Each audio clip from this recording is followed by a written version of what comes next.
unfair that Patrick and Larry got direct. But and they told me, they said, well, then if you direct, the rest of the women want to direct. So I went to Barbara, Victoria, Charlene. I said, you guys want to direct? And everyone said, hell no. So I went back to them. I said, I asked everybody and they don't want to. So they were kind of pushed into a corner. I think they had to say yes. Get rid of her, shut her up, let her direct. Just let her do it. What about, Sue Ellen has done so much. She was in a sanitarium. She was the original cougar with Chris Atkins. I mean, she had her boyfriend go over the balcony when she got in a scuffle with JR, like had a child that she didn't know if it was Cliff's or JR's. I mean, was there any storyline you just loved of Sue Ellen's, or any arc you just really enjoyed the most? Let me see. Well, I love the drunk scenes. Because as an actor, I just loved it. I loved just chewing the scenery. Yes, let me have that.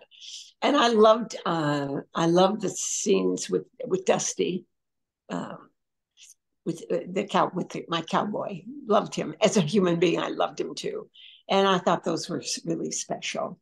I had such a good time. I mean, it wasn't like one stood out. I just loved it was a yummy, I called it, when they allowed me to go down. When they said, we'll take you down, I said, how far down? End up drinking in the alley with the bag lady, which I thought was, yeah, it's like, okay. And they say in LAA that you go, when you do go down, you have to hit rock bottom. And that was my rock bottom. So I loved it. And actors, we love to do things like that. We love to do things that are just this stretch us and, get the juicy, yummy parts of life out. So that was great. Well, the audience loved an unhinged, drunk, drinking in the alley with the bad women, Sue Ellen, as well. And you were always rooting for her, but you just loved when she got messy and evil. Oh, yes, I did too. And I had this fabulous Valentino outfit. And I had to rip the skirt. And I cringed because I thought, I'm ripping a Valentino outfit. And it just broke my heart. They had to get two skirts, one to rip and one to keep nice. So I was like, oh my God, get something from, cheaper place. They didn't. They said, no, this is how you wear things and this is what we're going to do. And I was like, maybe I can fix it. Just add it to the wardrobe budget. What about all the tabloid fodder that went along with, right, everyone knows, you and Larry and, Patrick were such good friends. There was always this, Victoria principal, she's on the outs, no one really got along with her. Was there any truth to that, or was that just all tabloid? No. I mean, they wanted to write bad things. In fact, they're still doing it. Yesterday, my friend called and asked, now this is today, this is 2023. They said, are you okay? And I said, yeah, I'm fine. I'm great. They said, oh, we just read where you died. I'm like, oh, well, that's wrong. And yesterday. So I read that as well. What? I read that. I was like, because, you Google some things, of course I know your story, but you prepare for an interview, I think last week. And that was the first thing that came up. And I was like, what? And then there was other things about you. So I'm like, this isn't obviously true, but that is something that does come up. And my friends were very upset, but they were calling me. And I thought, if I was dead, I would not be talking to you, number one. And those things, you have to let them go and realize that there are just some troll people out there talking about something. I have no idea. I didn't want to read it. I don't ever read that kind of negative stuff. And I thought, well, maybe it makes their life happier. Who knows? Who cares? I'm on to living in my life, not worrying about what people say about me. That's a good way to live too. What was your decision in season 12 to leave? Was it just, I played one character for 12 years, and as an actress, this time I really am bored and I need to try something else? Or was there anything else around? Am I making that up, or was there any other reasons? No, my contract was up. That that's the reason.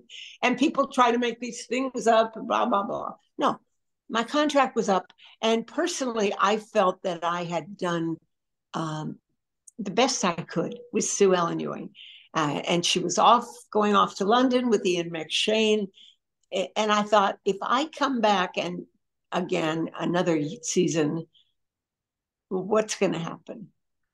And I thought I'd rather leave on a high note uh, and leave JR floundering around trying to figure out what he's going to do, uh, than stay and wonder what they were going to do with my character.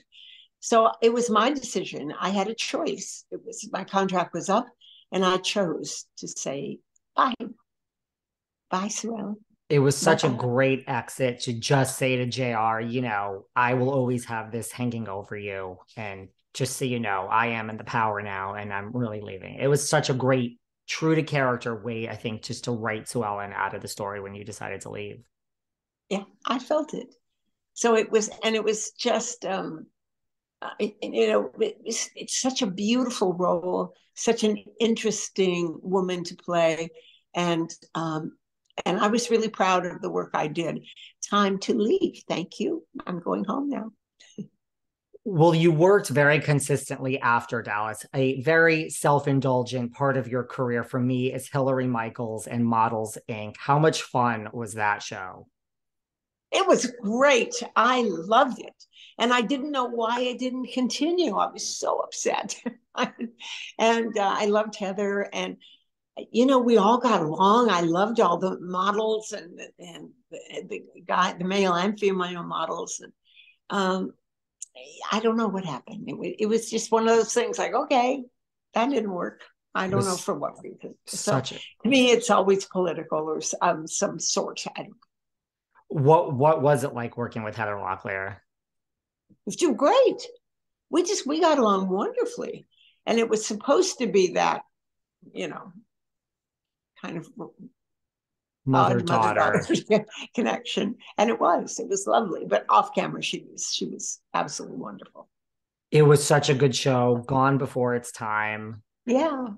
Melrose Place spinoff, so good. And I mean, Carrie-Anne Moss and Garcelle Beauvais, like it had a lot of great people in it. It did. I loved them. I saw Garcelle maybe about a year ago, I guess. Time is going so fast, And Carrie-Anne Moss, I mean, Matrix, it was like, I was so happy for her. She had a great, and Garcelle is doing great on the Real Housewives of Beverly Hills. I take it you don't sit home and watch the Real Housewives of Beverly Hills? I don't watch the Housewives of any place. I love them all. I think they're doing a great job. It's just not my deal. And I don't have time to watch that. So, but I love Garcelle. So that's why I like her. Could you ever have predicted back when you were on Dallas, like what? I mean, reality TV is it's a real thing and it's been here for a while. I mean, speaking of Housewives, like, are you ever just shocked? I mean, I grew up in a time when there was no reality TV. It's such a big thing these days. Well, I always said Sue Ellen was the original desperate housewife.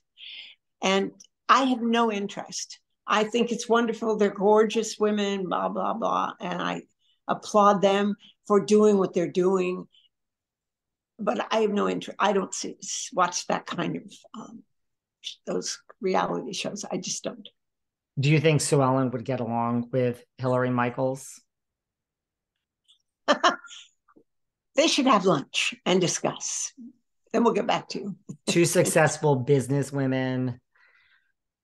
Talk to me about the reboot with Cynthia Sidre. It was so great on TNT. Like, where did you first hear about that? Like, was it Cynthia? Was it like an agent or a manager? Or was it someone like Larry calling and saying like, hey, guess what? No, 2 years prior to that, Larry Patrick and I got a random phone call. Would you be interested in doing